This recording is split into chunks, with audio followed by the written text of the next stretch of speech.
So, welcome to the deep dive. Today, we are looking at something really fascinating.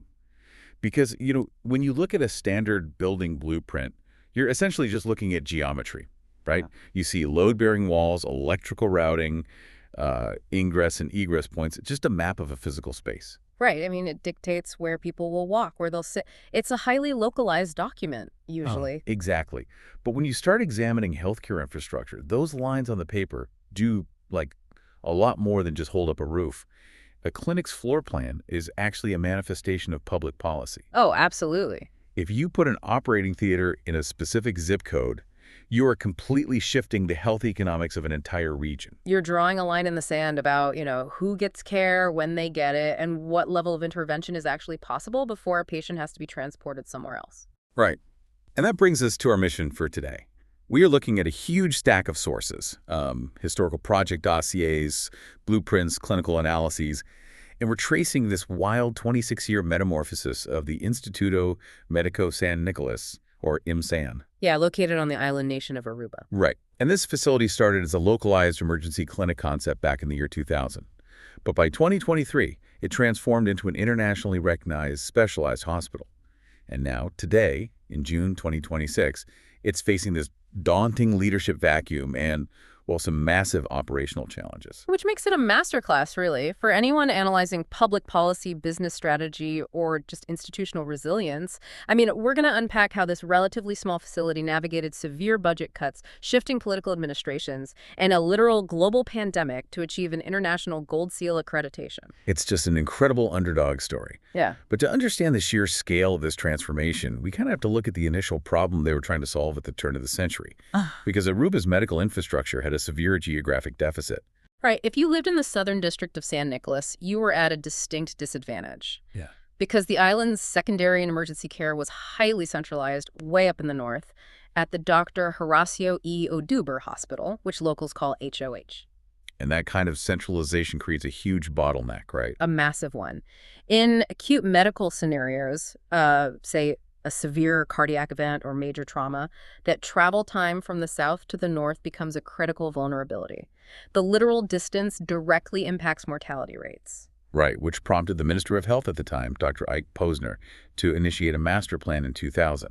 He titled it, Ons Nieuw Ziekenhuis, de Eerste Phase, which translates to Our New Hospital, the First Phase. I love that title. Me too.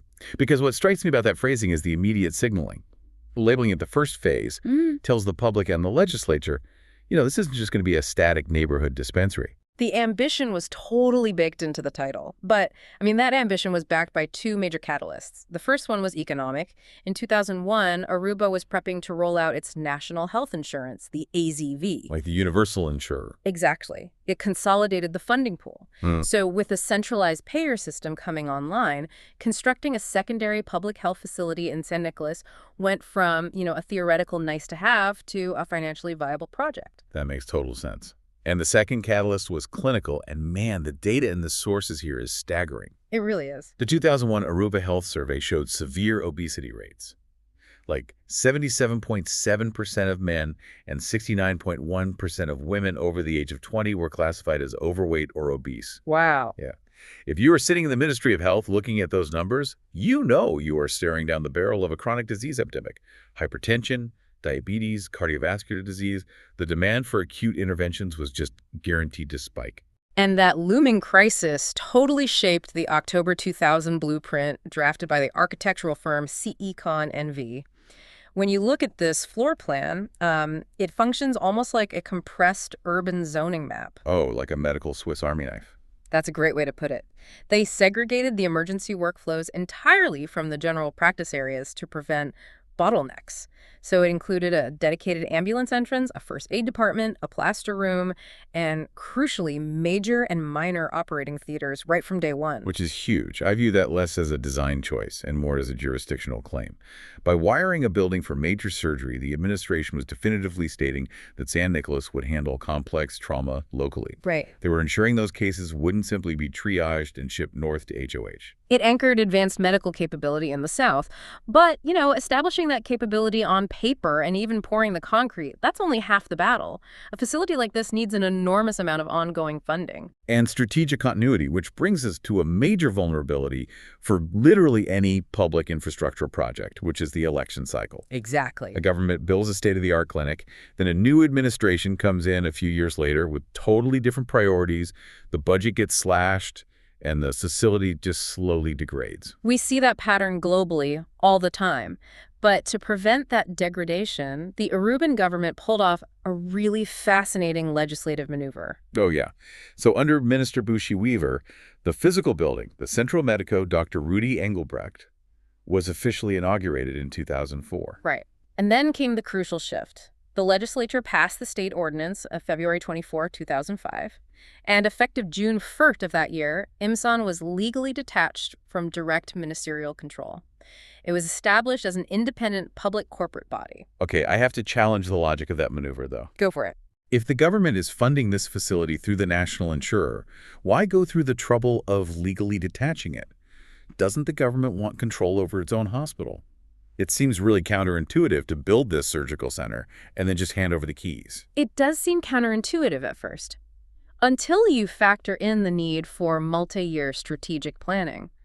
By granting IMSAN statutory autonomy, the legislature essentially insulated the facility from the constant whiplash of political turnover. Right. It was placed under the governance of an independent supervisory board, which uniquely included representatives from both employers and labor unions. Ah, okay. So the board structure itself acts as this stabilizing mechanism. You have labor and capital represented, ensuring that decisions are grounded in practical realities rather than, short-term political posturing. Precisely. It was brilliant. The statutory autonomy meant IMSAN's leadership could sign 5-year vendor contracts, negotiate long-term regional partnerships, plan capital improvements, all without worrying that an election next year would just nullify their work. They basically got legal armor. Exactly, legal armor to protect their operational strategy. And that armor was tested almost immediately. Because by 2009, a new administration did take over, and Minister Richard Visser, along with his advisor Dick Suge, faced a massive strategic crossroads. The old plans had tentatively slated IMSAN to develop into a specialized cardiology center. Which sounds completely logical on the surface, given that obesity and cardiovascular data we just talked about. Right. However, when Visser and Suge ran the clinical and financial modeling, they hit a wall, a structural reality. A standalone, specialized cardiology hospital requires a massive, consistent volume of highly complex procedures. You need that to maintain the skill set of the surgeons and to justify the immense cost of the equipment. And an island nation the size of Aruba just doesn't have the population density to supply that volume. If they had pushed forward with the cardiology plan, they would have basically built a financially unviable institution that constantly needed government bailouts. Exactly. So they executed a hard strategic pivot. It's like a startup realizing their market is saturated and pivoting to a blue ocean. That's a great analogy. They looked at the medical data to find an area of specialized care that was just draining the universal insurer, the AZV, and they identified oncology and ophthalmology. And the mechanics of how Aruba handled cancer treatment prior to this pivot are really crucial for you to understand. Yeah, it was brutal. If an Aruban citizen got a diagnosis requiring advanced chemotherapy or radiation, the island lacked the infrastructure to treat them. The AZV had to pay to airlift these patients to Colombia or fly them to the U.S. If you put yourself in the shoes of a patient facing that reality, the toll is just unimaginable. You're dealing with a life-threatening diagnosis, the physical exhaustion of the illness, and on top of that, you're forced into medical exile. Right, separated from your family, living in a hotel in a foreign country for months. It's awful. And beyond that profound social dislocation, the capital flight was completely draining the Aruban health system. Every dollar spent on an airlift and a foreign hospital bed was a dollar leaving the domestic economy. So by pivoting IMSAN to oncology and ophthalmology, they sought to solve this massive domestic crisis. But, they couldn't just hang a sign and declare themselves an oncology center. They needed serious clinical expertise. Right. So in 2010, they formed the Baptist Health Alliance, partnering with the Miami Cancer Institute. And what is so effective about this partnership is the hybrid care model they used, relying heavily on digital telemedicine platforms. It was incredibly smart because trying to poach top-tier oncologists to move to Aruba full-time would be nearly impossible for a small island facility. So instead, they split the medical workflow. Right. The highly specialized diagnostic work and treatment design were handled by the experts in Miami. They'd review the scans and build the chemo regimens remotely. And then the actual execution of that treatment, the administration of the drugs, the daily patient monitoring, that localized care was handled by the clinical staff at IMSAN in Aruba. It's a brilliant division of labor. It instantly elevated the domestic standard of care by tapping into an international brain trust while keeping the patient at home. But to fully realize this pivot, the physical space had to evolve. They recruited Drs. Joel Ronchik as director in 2012 to drive this clinical transformation. And that old 2000 blueprint, with its cinder blocks and segmented corridors, it just couldn't support an advanced oncology and radiation department. No, it wasn't built for that, which triggered the massive 60 million foreign expansion spanning from 2018 to 2023. They fundamentally altered the architectural footprint. Yeah, moving from an ambulatory clinic to a multi-wing hospital with a 22-bed short-stayed ward. And the design philosophy shifted so dramatically, too. They moved away from that enclosed, purely clinical look and embraced open architecture optimized for the Caribbean. Right, the new wings use natural ventilation, warm wood accents, natural stone, and that eco-friendly wit stuckwork, the white plaster. They even integrated dedicated garden courtyards right into the layout. Which is not just an aesthetic choice, by the way, it's an actual clinical intervention. When patients are receiving intense radiation or chemo, managing their physiological stress is paramount. Cortisol inhibits healing. So creating a physical environment with natural light and green spaces actively lowers patient anxiety. And the operational resilience of this expanded facility was tested under literally the most extreme conditions imaginable. IMSAN scheduled the launch of their highly specialized radiation therapy department for April 1st, 2020. Which, if you check your calendars, was the exact moment the global supply chain collapsed and international borders slammed shut due to COVID-19. Right. Launching a complex radiation department means calibrating incredibly sensitive equipment and securing specialized medical isotopes. Those isotopes have extremely short half-lives and must be flown in continuously. Yeah. Managing that logistics chain during a global lockdown is just a staggering operational feat. I mean, the sheer resilience required to hit that April 2020 target is mind-blowing. It is, but they hit it. And the immediate impact validated every policy decision made over the previous 2 decades. By the end of 2020, during the height of travel restrictions, that new department treated 125 cancer patients locally. It gives me chills. If that department had not opened on time, those 125 patients would have been completely trapped. They couldn't have been flown to Colombia or Miami, even if the AZV had the money to send them. Exactly. That local infrastructure was the literal difference between receiving life-saving care and receiving nothing at all. And the success of that launch reverberated, definitely. In October 2021, IMSAN officially registered as a licensed hospital via Aruba, which is the domestic registry. And then they pursued international validation. In July 2023, IMSAN earned the prestigious Joint Commission International, or JCI, Gold Seal. Which is huge. For context, earning the JCI Gold Seal means a hospital has subjected every single one of its operational protocols, from infection control to facility safety to clinical outcomes, to rigorous independent auditing, and passed. They became the first fully accredited hospital in the entire Dutch Caribbean. It is the absolute pinnacle of institutional achievement. However, maintaining that standard introduces a whole new level of pressure. The facility evolved from this underdog clinic to an elite hospital, and with that comes intense scrutiny. Which brings us directly to the present day. Because right now, in June 2026, IMSAN is facing a massive crossroads. The situation on the ground is incredibly tense. Very tense. In early 2026, the institution suffered a profound loss with the passing of its longtime director, Dr. Joel Ronchik. He was the strategic anchor driving the expansion for 14 years. So his absence leaves a huge leadership vacuum just as converging crises are hitting. Right. So in May 2026, Supervisory Board Chairman the Horayas launched an international search for a new CEO. And whoever takes this role is stepping into a highly sophisticated clinical operation, but they're also walking into a gauntlet of 4 specific overlapping challenges. Yeah, let's break those down, because the first challenge is immediate, the JCI resurvey. That Gold Seal accreditation is not permanent. It requires continuous reevaluation, and IMSAN's current accreditation expires literally this month, June 23, 2026. No pressure. Right. Seriously. The new CEO has to ensure that amidst a massive leadership transition, the daily operational protocols don't slip even a fraction of an inch. And the second challenge is macroeconomic. Involving complex geopolitical dynamics, IMSAN must navigate the Dutch-Aruban Landspacket reforms. Uh-huh.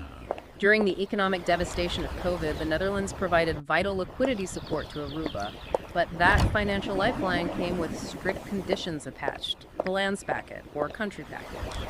And a central pillar of those conditions is structural reform of the Aruban public sector, which mandates significant budget reductions to the AZV national insurer. Right, so the incoming CEO is facing this agonizing paradox. How on earth do you maintain the elite resource-intensive standards required for a JCI Gold Seal while your primary funding source is being systematically reduced by international mandate? It feels like an impossible question, which leads directly into the third challenge, which is interinstitutional cooperation.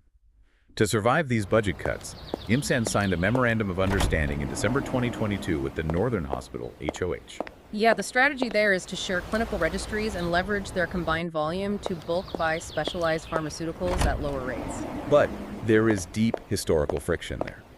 As the sources note, HOH has previously attempted to absorb or merge with IMSAN. Right, they have to be careful. So the new CEO has to execute this cooperative purchasing strategy to satisfy budget mandates, while fiercely defending the statutory autonomy IMSAN secured back in 2005. If they integrate too deeply, they risk being swallowed whole and reverting to that centralized bottleneck model from the 90s. Exactly. And the fourth and final challenge focuses on technological infrastructure.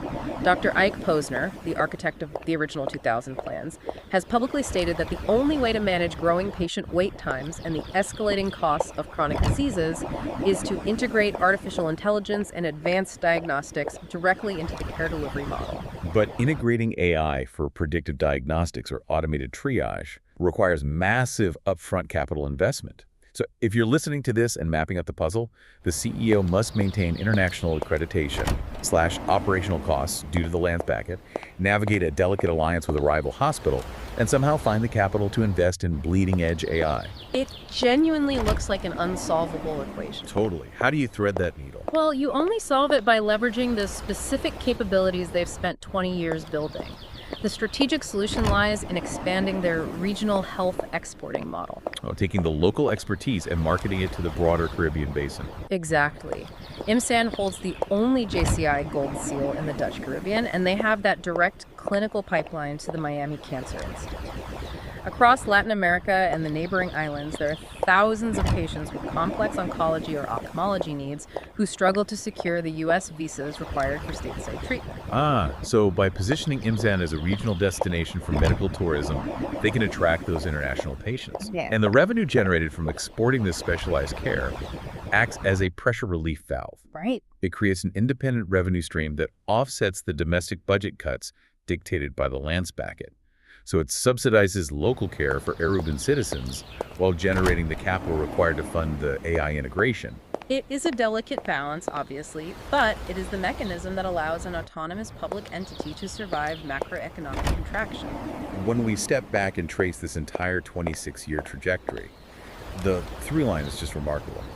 It began with Dr. Posner's 2000 blueprint, which used spatial design to force a shift in acute care delivery to the south. Yeah, and then we saw the legislature build that legal shield in 2005, granting statutory autonomy to protect the facility from political volatility. Right. And then we analyzed the ruthless logic of that 2009 pivot, abandoning the unviable cardiology plan to establish a hybrid telemedicine oncology model. Not to mention the 60 million floor and physical expansion that used environmental design to improve clinical outcomes. Culminating in the sheer resilience of treating 125 cancer patients locally during the 2020 lockdowns. And now, it sits as a JCI Gold Seal hospital, actively hunting for a CEO capable of leveraging regional medical tourism to survive international budget mandates and fund the next generation of AI diagnostics. It's an amazing journey, and this progression forces us to really rethink conventional wisdom regarding healthcare infrastructure. Because for decades, the dominant global strategy has been to construct massive, centralized mega hospitals to capture economies of scale. Yeah, bigger is better. Right. But Dr. Posner's push for AI integration points toward a completely different future. Because artificial intelligence has a democratizing effect on diagnostics. If an AI algorithm can analyze an oncology scan with the same precision as a team of specialists at a massive university hospital, then the need for physical centralization diminishes. The diagnostic capability becomes decentralized. And if that is the case, perhaps the future of rural or island healthcare isn't a sprawling mega hospital. Wow, yeah. Perhaps the optimal model is a network of highly specialized agile hubs like IMSAN. Facilities that use digital alliances to access global expertise, possess the statutory autonomy to pivot their business models rapidly, and leverage regional tourism to fund local care. I want to leave you with that provocative thought to mull over. Instead of giant, centralized mega hospitals, the blueprint designed for San Nicolas in 2000 might actually be the ultimate blueprint for decentralized global healthcare in the 21st century. It really fundamentally changes how you view those initial lines on the paper, doesn't it? It absolutely does. Well, thank you for joining us on this deep dive into the sources. We hope dissecting the mechanisms behind this 26-year transformation provided you with some actionable insights into policy design and institutional strategy. Keep examining the blueprints in your own fields, and we will see you next time.